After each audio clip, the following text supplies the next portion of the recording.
늘 간에 설 때마다 떨리지만 많이 떨리는 날이네요. 반갑습니다.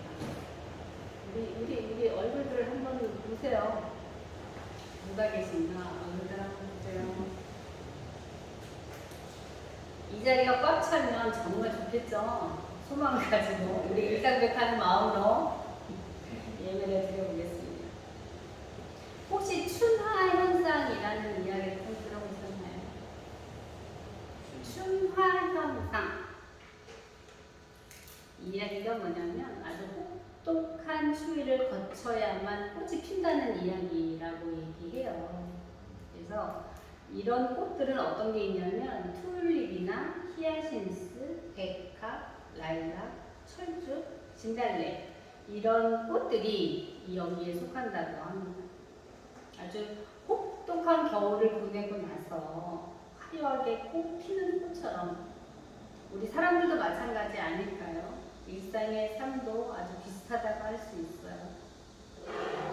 시편 119편 7절에 보면 내가 고난을 받는 것이 내게는 잘된 일입니다. 이는 내가 주의 율례를 배우기 때문입니다. 라고 말씀하고 있습니다. 개정판에 보니까 이 잘된 일이라고 하는 걸 유익으로 번역을 하고 있더라고요. 근데 유익은 토부인데요. 이 토부는 복지를 뜻한다고 얘기해요. 사전적으로 복지를 찾아봤어요. 복지를 찾아보니 좋은 건강, 윤택한 생활, 안락한 환경들이 어우러져 행복을 누릴 수 있는 상태라고 이야기합니다. 즉, 고난과 역경을 통해서 복지가 좋아진다라는 말이 되는 거죠. 어쩌면 이렇게 춘화 현상이 있을 때 고난을 통해 우리의 삶이 더욱더 단단해지고 윤택해질 수 있다라고 하는 말을 하고 있는 것 같아요. 오늘 이 춘화 현상에 대한 이야기를 생각해보고 또 고민해보면서 떠오른 사람이 바로 욥이에요. 오늘 우리가 읽었던 욥기 23장 전체의 말씀을 통해서 하나님 앞에 서 있는 욥을 통해 우리는 무엇을 고민해보고 생각해봐야 하는지 말씀을 통해 들여다보겠습니다. 성경에서는 욥을 이렇게 소개하고 있어요. 욥기서 1장 1절에 보면 우스 땅의 욥이라 불리는 사람이 있었는데 그 사람은 온전하고 정직하여 하나님을 경외하며 악에서 떠난 자더라 라고 이야기하고 있습니다. 그리고 욥기 1장 8절에 보면 여호와께서 사탄에게 이르시되 내가 내 종 욥을 주의하여 보았느냐 그와 같이 온전하고 정직하여 하나님을 경외하며 악에서 떠난 자는 세상에 없느니라 이렇게 말씀하고 있어요. 욥은 하나님께서 인정하는 의인이었고 하나님의 사람이었습니다. 그런데 욥의 친구 엘리바스가 아주 욥의 친한 친구 중에 한 사람인 엘리바스의 마지막 말을 보면 욥은 전혀 그런 사람이 아니라고 이야기합니다. 뭐라고 6기서 22장에 욥에 대해서 이야기하고 있냐면요. 이렇게 얘기해요. 사람이 어떻게 전능하신 하나님께 유익할 수 있겠어? 사람은 아무리 지혜로워도 다 자기의 유익을 따라가기 마련이야. 그리고 내가 의롭다 한들 전능자에게 무슨 기쁨이 있겠으며 너의 행위가 온전한들 무슨 유익이 될까? 하나님이 너를 책망하시고 신문하시는 건 너의 악이 크고 죄악이 끝이 없기 때문이야. 그런데 어떻게 너의 경건 때문이라고 할 수 있겠어?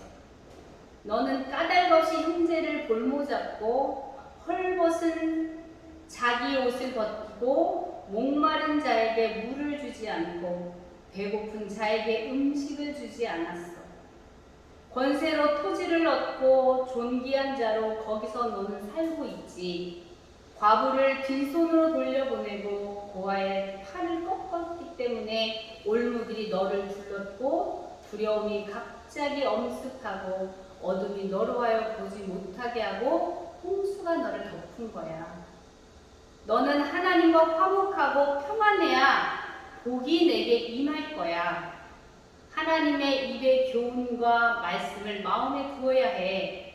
내가 하나님께 돌아가며 너는 하나님께 지음받은 것이고 너의 장막에서 부의를 멀리하게 될 거야. 너는 보화와 금을 특별로 여겨. 그러면 하나님께서 너의 보화가 되어 주실 거야.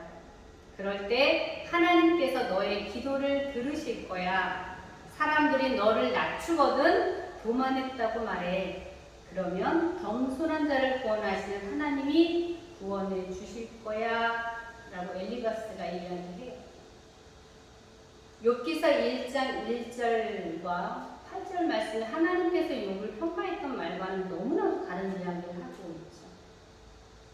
오늘 우리가 은혜 받고자 하는 본문은 이 엘리바스의 이 혹독한 이야기를 들은 후에 욥이 대답하는 내용의 말씀들이에요. 욥은 엘리바스의 이야기를 들으면서 어떤 마음이었을까요? 엘리바스가 이런 이야기를 하죠. 내가 의롭다고 한들 전능자에게 무슨 기쁨이 있겠으며 너의 행위가 온전한들 하나님께 무슨 유익이 될까라고 이야기를 합니다. 그런데 요한복음 17장에 보면 예수님께서 마지막으로 제자들과 예수님의 을 따르는 자들을 기도하는 질문이 나오고 있어요. 그곳에서 예수님께서 뭐라고 말씀하시냐면 그들은 아버지의 것입니다. 나는 그들로 말미암아 영광을 받았습니다 라고 하는 이야기를 하고 있어요. 예수님께서도 우리를 통해서 주님을 믿는 자들로 인해 영광을 받았다라고 말씀하고 계시죠. 하나님과 주님이 우리로 말미암아 영광을 받고 계신데 사람의 판단은 그렇지 않나 봅니다. 엘리바스는 현재 욥이 받는 고난과 질병은 욥의 죄악으로부터 시작되었다고 하는 것을 전제로 가지고 있어요. 진정 욥이 하나님을 경외하는 사람이라면 고난과 질병은 발생할 수 없다는 이야기를 하고 있는 거죠. 정말 그럴까요? 하나님을 믿는 사람들, 하나님을 경외한다고 말하는 사람들은 정말 고난과 질병이 없을까요? 고난과 질병이 있다 할지라도 이기심을 주시는 분이 하나님이시라고 하는 그 믿음을 가지고 나아가는 걸 겁니다. 이렇게 친구의 엄청난 비방과 비난에도 불구하고 욥은 하나님을 향한 마음과 믿음이 흔들리지 않았습니다. 어떠세요? 엘리바스가 욥을 향해서 했던 말들을 우리에게 적용시켜보면 우리는 무슨 생각이 조금 드시나요? 오늘 제가 여기 제 설교문의 예화는 내 아이가 달라졌어요. 우리 아이가 달라졌어요. 라는 예화를 가지고 왔는데요. 이 예화를 잠깐 내려놓으면 오늘 제가 새 차를 가지고 운전은 딸이 하고 그러고 왔습니다. 근데 옆에서 제가 계속 잔소리를 하고 있는 거예요. 저 엄청 찔렸어요, 사실은. 오늘 설교 말씀 준비하면서 정말 내 마음이 내가 잘 되라고, 운전을 잘하라고 옆에서 하는 이야기가 아이한테는 정말 긴장하는 목소리였고 독이 되었겠구나라는 생각을 정말 하면서도 여전히 저는 그걸 멈출 수가 없는 거예요. 브레이크를 잘 밟아야지! 차를 더 그렇게 붙이면 어떡해! 이런 얘기를 계속 제가 하고 있는 거예요. 왜냐면 제가 불안했거든요. 제가 너무 불안했어요. 어쩌면 우리가 부모된 입장에서 자녀들한테 그런 얘기를 하죠. 정말 많은 이야기를 해요. 이야기하면서 비난도 하기도 하고 그렇게 하면 어떻게 하냐고 다그치기도 해요. 그러면서 하는 말들 중에 끝에 그런 얘기를 하죠. 다 너 잘 되라고 하는 소리야 라고 하는 말을 붙여요.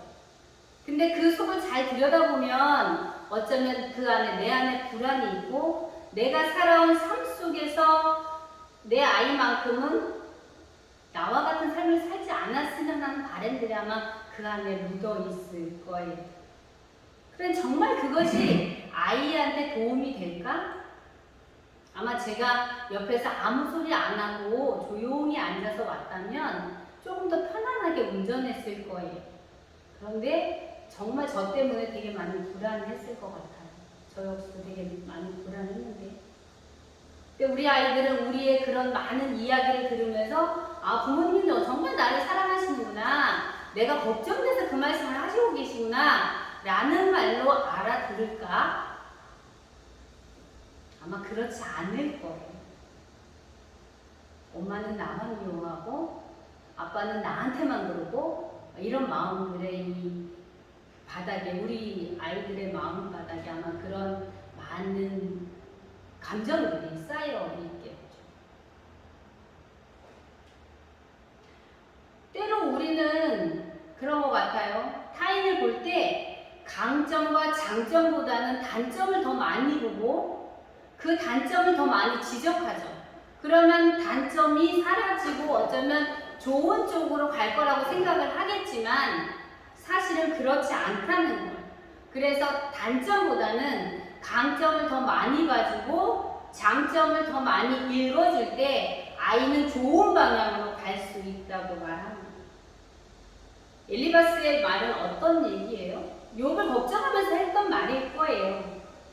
엘리바스도 정말 욥을 비난하기 위해서, 판단하고 정죄하기 위해서 그런 이야기를 시작하지 않았을 겁니다.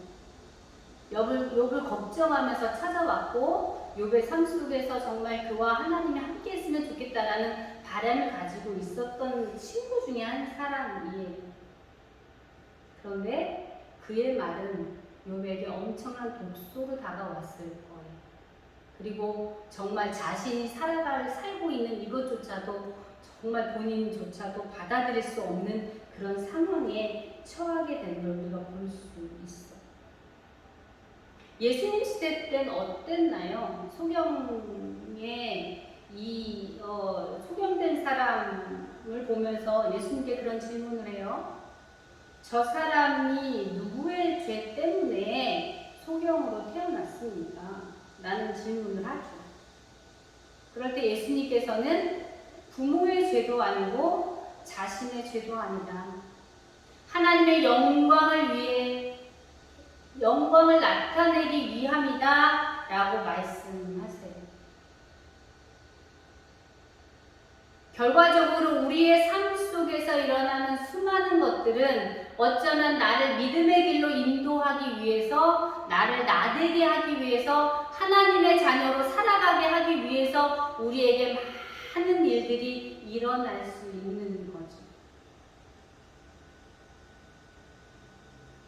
우리가 타인을 볼 때, 그리고 친구와 자녀를 볼 때 사랑해서 걱정돼서 이야기하는 것들이 상처로 남을 수 있고 아픔으로 남을 수 있다라고 하는 걸 우리는 기억해야 될 거예요. 정말 엘리바스의 이야기를 들으면서 욥의 마음은 어땠을까? 너무나도 힘들었을 거예요. 그 순간 아마 도망치고 싶었을 수도 있어요. 그런데 욥의 답변을 보면 욥의 마음이 어떤지를 너무나 잘 나타나고 있어요. 얼마나 힘들고 아팠는지 정말 욥은 탄식하며 하나님께 아뢰는 걸 볼 수가 있습니다. 어쩌면 때로는 말보다는 그냥 조용히 옆에 있어 주는 것이 도움이 될 때가 있죠. 그리고 그냥 조용히 그 옆에서 아무 말 없이 견뎌주는 것, 그것이 어쩌면 더 많은 힘과 용기를 주게 될 수도 있습니다. 욥이 가장 힘든 상황 가운데 욥의 선택은 어떤 것이었냐면, 첫 번째는 하나님 찾기를 바라고 하나님 앞에 나아가려 몸부림치는 것을 볼 수가 있습니다. 오늘 본문 2절에서 5절을 살펴보면 내가 오늘은 크게 원망하지 않을 수 없는 것은 내가 받은 벌이 너무 혹독하기 때문이다. 내가 하나님을 발견할 수 있는 곳을 알고 그곳으로 갈 수 있다면 내가 그분 앞에 나아가 내 문제를 내어놓고 변명하며 또 나에게 대답하시는 말씀을 듣고 그 말씀을 깨달을 수 있을 텐데 라고 욥이 이야기합니다. 욥이 하나님을 향해 하는 탄식은 정말 엄청난 스트레스였나 봐요. 이 친구들이 했던 그 말들이 엄청난 스트레스. 욥은 그 스트레스를 하나님을 찾는 일에 하나님 앞에 자신의 마음을 온전히 내려놓고 탄식합니다. 그리고 신앙을 회복하는 것으로 환원해가는 것을 볼 수 있습니다. 우리 현대 사회에서 질병과 아주 가장 관련이 깊은 게 스트레스잖아요.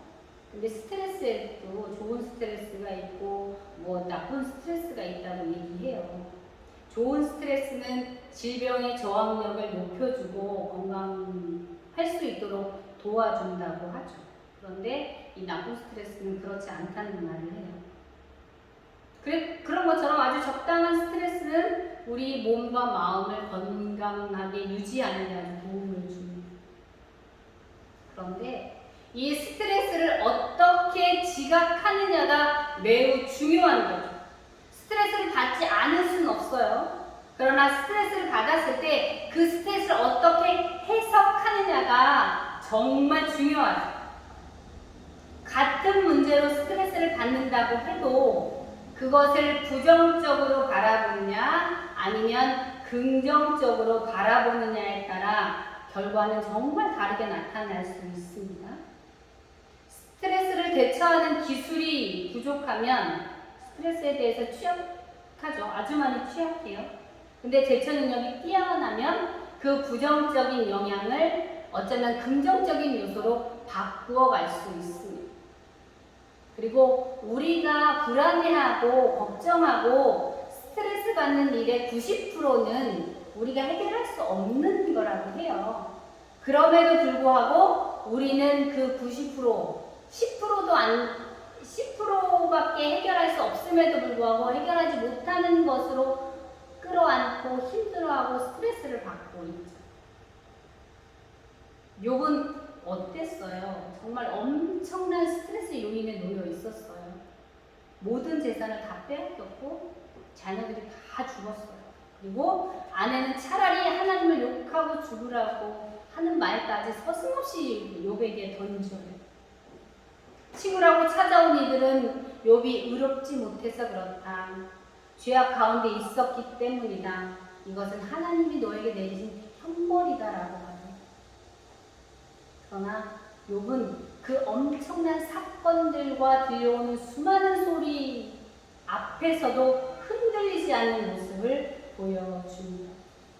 서론에 제가 말씀드렸어요. 시편 119편 71절에 고난을 당하는 것이 유익입니다. 고난을 통해서 내가 하나님의 율례를 배우기 때문입니다. 라고 시편 기자가 고백했습니다. 고난이 유익이라고 말하는 사람들을 우리는 주변에서 많이 볼 수 있어요. 어쩌면 우리도 고난이 유익입니다 라고 하는 마음을 가지고 지금 현재 이 자리에 와 있을 수 있습니다.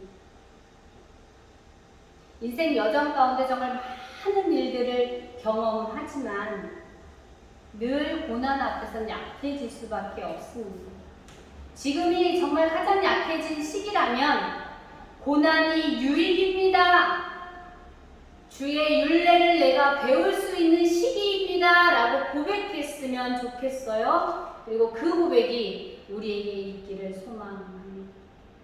이렇게 또 가장 힘든 상황에서 욥은 두 번째로 시련을 통해 온전히 하나님의 사람이 될 것이라고 말하고 있습니다. 10절 말씀이에요. 하나님께서 나의 길을 아시기에 나를 단련하신 후에는 내가 정금같이 나오리라. 하나님께서는 우리 하나님의 자녀들의 인생의 모든 순간을 선한 길로 선한 섭리로 이끌어 가십니다. 믿어지십니까? 욥은 믿음이 없다고 비난하고 비방하는 이들에게 흔들림 없이 그의 믿음을 고백하고 있습니다. 오늘 본문 6절로 9절 말씀이에요. 그가 큰 힘으로 나를 대적하실까? 아니야. 오히려 내 말을 들어주실 거야.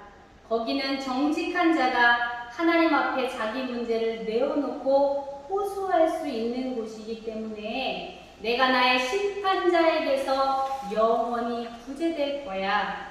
그런데 내가 동쪽으로 가도 그가 계시지 않고 서쪽으로 가도 보이지 않으며 그가 북쪽에서 일하시나 내가 만날 수 없고 그가 남쪽으로 돌이키셔도 내가 배울 수가 없구나.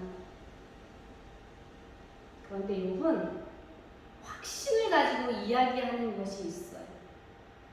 내가 가는 그 길을 그가 아시나니, 내가 가는 길을 그가 아시나니 그가 나를 단련하신 후에는 내가 정금같이 나오리라. 욥은 확신하며 고백하고 있어요. 하나님을 찾고자 했지만 찾을 수 없었다. 그러나 하나님께서 내 곁에서 역사하시고 계시다는 것을 확신하고 있는 이야기예요. 욥도 우리와 마찬가지로 자신이 처해 있는 환경 가운데 너무 불안했습니다. 막막한 가운데 있었어요. 앞이 보이지 않는 터널 같은 속에 갇혀 있는 것만 같았어요. 그런데 하나님이 날 이끌어가고 계셔, 하나님이 나와 함께 하셔 라고 하는 이야기를 확신을 가지고 이야기합니다. 자신이 처해 있는 상황을 이해할 수 없고 너무도 안타까워 슬픔과 원망의 마음이 있지만 그러나 여전히 그는 나의 가는 길을 그가 아십니다 라고 고백합니다. 하나님께서 나의 가는 길을, 나의 길을 아신다라고 하는 원어적인 의미는 내 안에 있는 길을 아신다라는 의미라고 해요. 나의 생각을 아시고요, 나의 취향을 아시고, 그리고 나의 습관을 아시고, 나의 원함을 아시고, 나의 계획을 아십니다. 이 모든 것을 아시기에 우리를 인도하시고 이끌어가시는 분이 바로 하나님이십니다. 그래서 욥이 고백할 수 있는 거예요. 그가 나를 단련하신 후에는 내가 정금같이 나오리. 이 믿음의 고백이 있기 때문에 믿음대로 이끌어가시는 하나님을 내가 고백하며 그분을 따라갈 수 있는 거죠.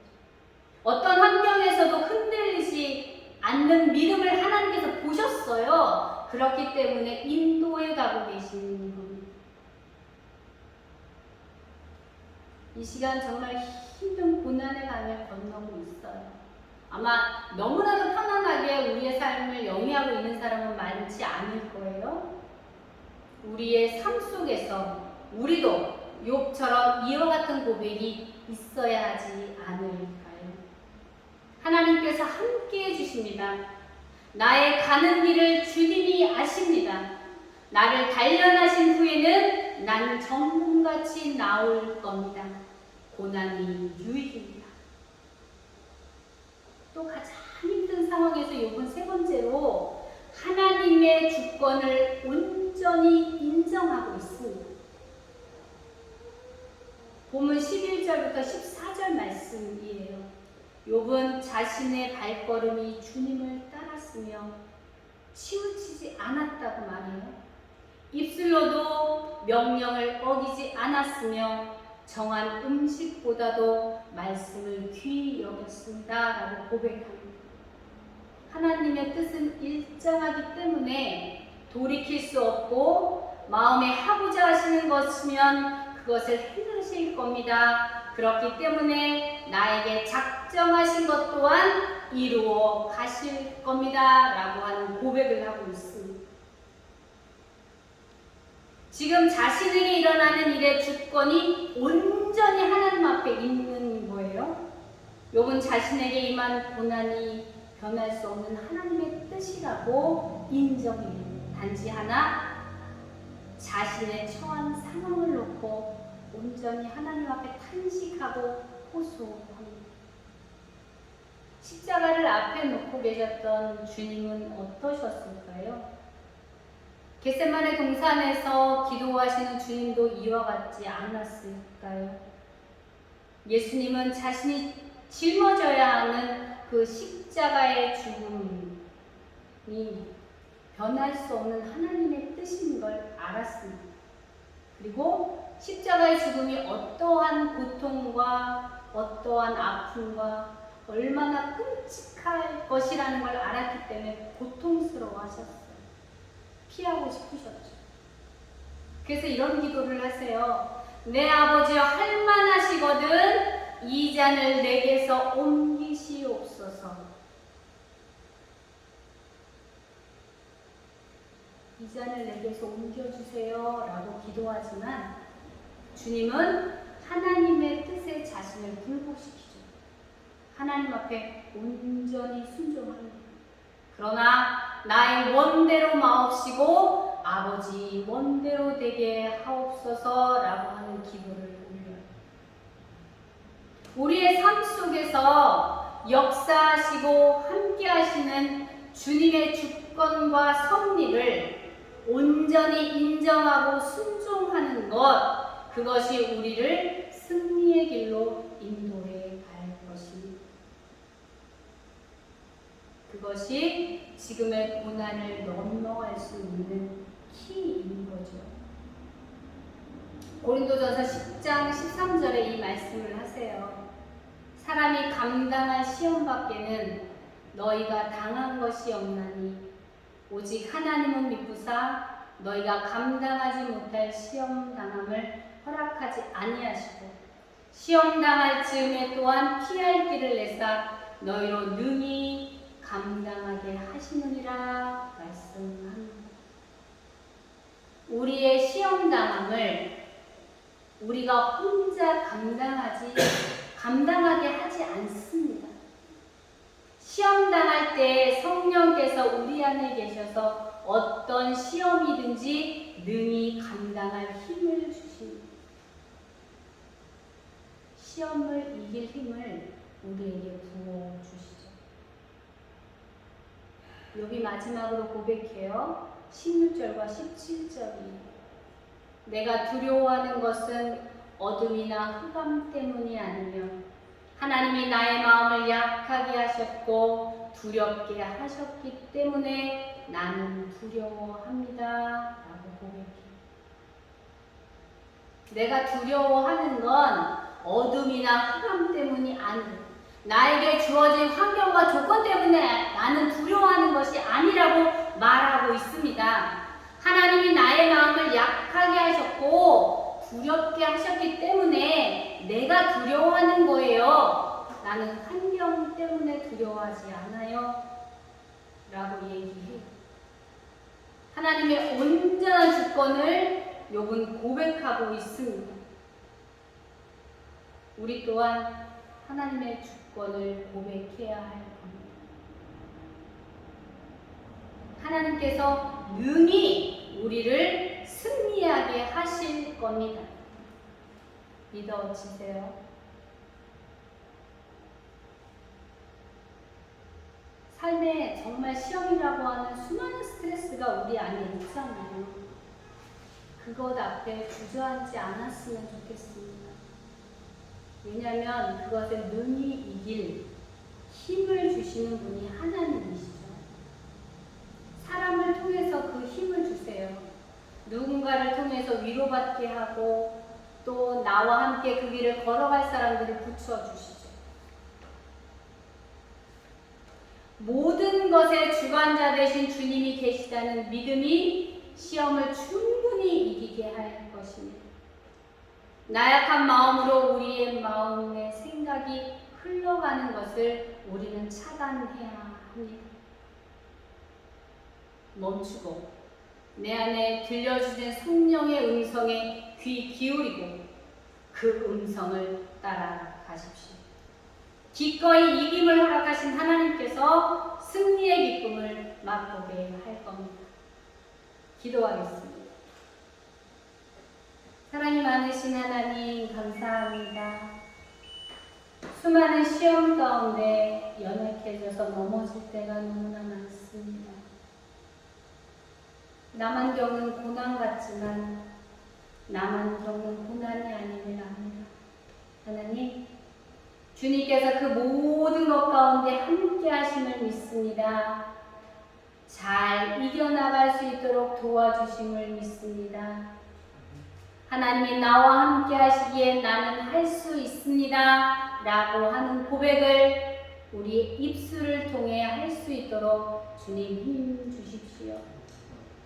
함께 동행할 동역자를 붙여주시고 나에게 든든한 버팀목이 될 많은 사람들을 붙여주시며 그들과 더불어 하나님을 찬양할 수 있도록 주님 인도하여 주옵소서. 주님이 나와 동행하셨다고, 주님이 나에게 세임 주셨다고, 그러니 함께 가자고 그렇게 손 내밀어 갈 수 있도록 주님 인도해 주세요. 욥이 고난을 겪었다 하지만 우리의 고난도 하시는 하나님 붙들어 주시고 인도하여 주옵소서. 날마다 믿음으로 승리하는 우리 모두가 될 수 있도록 주님 역사하여 주옵소서.